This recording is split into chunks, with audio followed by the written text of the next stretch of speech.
Welcome back to Dark Tales 60. Tonight, we journey far back in time, over 4,000 years ago, into the cradle of civilization. In the land of Mesopotamia, between the rivers Tigris and Euphrates, there rose a story unlike any other. A tale of arrogance and friendship, of battles with monsters, of men who dared to challenge the gods. This is the first chapter of the Epic of Gilgamesh. Long before Rome or Athens, long before the pyramids had risen to their final glory, there was the city of Uruk. Its walls were said to stretch high into the sky, wide enough for chariots to race upon them. And ruling over this proud city was Gilgamesh, a king said to be 2/3 divine and 1/3 mortal. His strength was unmatched, his wisdom great, but his heart was cruel. He was a tyrant, seizing what he wanted, breaking the will of his people. The citizens of Uruk cried out to the gods, begging for relief from their king who was more beast than man. The gods listened. And to balance Gilgamesh's power, they created a rival. From the clay of the wilderness, they shaped a wild man, Enkidu. Hairy, strong, untamed, he ran with the animals and drank from rivers like a beast. For a time, he knew nothing of human life. But destiny cannot be avoided. A trapper saw him and feared for his herds. And so he brought word to Uruk. To tame the wild man, a priestess of the temple was sent. Through her, Enkidu tasted bread, drank beer, and learned what it meant to be human. His wildness faded, and with it grew knowledge, longing, and strength. Soon Enkidu heard of Gilgamesh, the tyrant king, and fury filled him. He traveled to Uruk to challenge him, to break the king's pride. The people held their breath as the two men, both towering, both fierce, collided in the streets of the city. They wrestled, their roars shaking the stones, their strength shattering doors. But in the end, neither could defeat the other. Their strength was equal, their wills unbroken. And then something unexpected happened. Instead of enemies, they became brothers. Gilgamesh, for the first time, found a friend. Enkidu, once wild, found a companion. Together they laughed, together they planned, and together they would carve their names into eternity.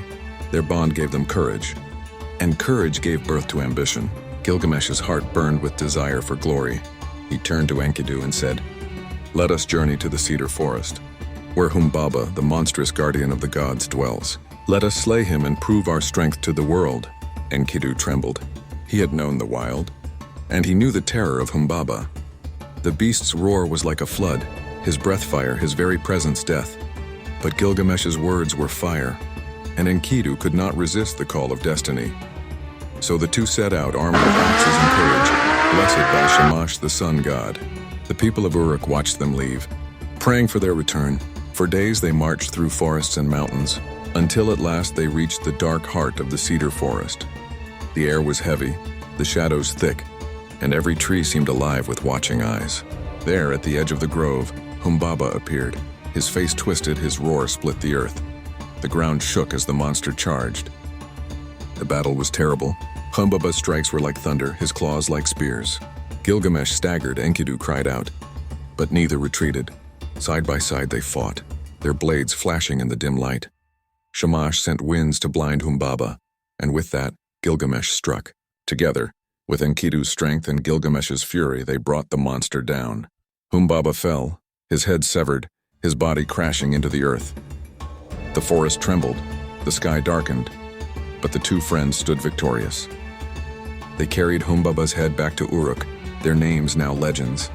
The people cheered, songs were sung, and Gilgamesh and Enkidu basked in their glory. Yet even in triumph, shadows lingered. For killing Humbaba, servant of the gods, was no small sin. And when men challenge the order of heaven, consequences always follow.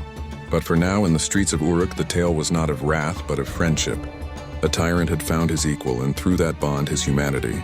Enkidu had left the wilderness to walk beside a king, and Gilgamesh had stepped down from arrogance to share his strength with a brother. Together they were unstoppable. Together they would face the trials yet to come. This was only the beginning. In the next chapter, we will witness their greatest test, the wrath of the heavens, the death of a friend, and Gilgamesh's desperate search for immortality. Don't forget to like this video, share it, and subscribe to Dark Tales 60 so you don't miss the second part of the Epic of Gilgamesh.